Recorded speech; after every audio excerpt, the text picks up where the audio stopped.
कहते हैं दुनिया की सबसे बड़ी ताकत किसी माँ की दुआ होती है।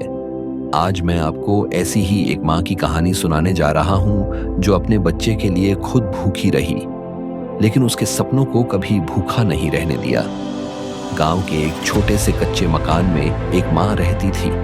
उसके पास न पैसा था न कोई बड़ा घर, लेकिन दिल इतना बड़ा था कि दुनिया की सारी मोहब्बत उसमें समा सकती थी। उसका बेटा स्कूल जाता था।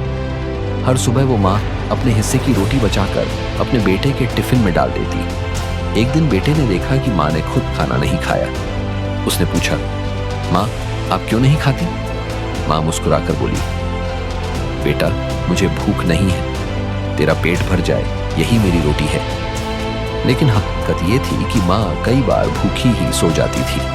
माँ चाहती थी कि उसका बेटा बड़ा आदमी बने, लोगों की सेवा करे, अपने सपनों को पूरा करे। वो दिन रात मेहनत करती, कभी सिलाई करती, कभी दूसरों के घर बर्तन मांजती, लेकिन बेटे की किताबें कभी बंद ना होने देती। जब बेटे का इम्तिहान आया, माँ ने कई रातें जाग कर गुजारी। हर वक्त उसके होठों पर सिर्फ एक ही दुआ थी, हे खुदा मेरा बेटा सफल हो जाए।